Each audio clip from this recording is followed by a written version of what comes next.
ফের প্রতিবেশী নেপালের আকাশে সিঁদুরে মেঘ, পাহাড়ের চূড়ায় অশান্তি রাজ। এবার এই বিষয়ে মুখ খুললেন প্রাক্তন বিজেপি সাংসদ দিলীপ ঘোষ। তিনি বলেন, প্রতিবেশীদের সমস্যা হলে তার আজ আমাদের দেশের গায়ে লাগবে, সেটাই চিন্তার বিষয়। দিলীপ আরো বলেন, নেপাল একটা স্বাধীন দেশ, মানুষ ঠিক করবেন ওখানে রাজতন্ত্র বা হিন্দু রাষ্ট্র ফিরিয়ে আনা হবে কিনা। বঙ্গ বিজেপির প্রাক্তন সভাপতি স্পষ্ট বার্তা, আমাদের দেশ প্রভাবিত হলে এই সমস্যার সমাধান করার ক্ষমতা ভারতের আছে। নেপালের মতো গরিব দেশ, যাদের সম্পদ নাই, যাদের কাছে অনেক সমস্যা, সেই দেশে এরকমের আনরেস্ট তৈরি করাটা খুব সহজ। বিশ্বের অনেক দেশে হয়েছে এবং দেশগুলো টুকরো হয়ে গেছে, আমরা জানি।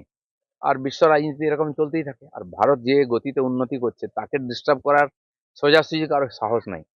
চেষ্টা করেছে পাকিস্তান, তাকে যেভাবে জবাব দিয়েছি আমরা, আধুনিক ভারত কি আছে তার টের পেয়েছে, নমুনা দেখেছে। আর করার হয়তো সাহস পাবে না, যদি করে তার যোগ্য শিক্ষা পাবে।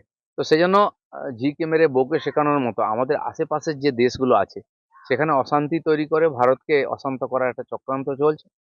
তো আমার মনে হয় আমাদের দেশের যে বর্তমান বিদেশ নীতি বা মোদীজির নেতৃত্ব, সফলভাবে আমরা সারা দুনিয়াতে এটাকে প্রয়োগ করেছি।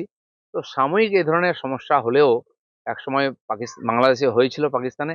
তো ভারত তখন হস্তক্ষেপ করেছিল, ইন্দিরা গান্ধী করেছেন। কারণ আমাদের ঘাড়ে চলে এসেছিল ব্যাপারটা, লক্ষ লক্ষ লোক এখানে চলে আসছে। তো ভারতের শক্তি আছে, যদি আমরা প্রভাবিত হই তাকে সমাধান করার শক্তি আমাদের আছে।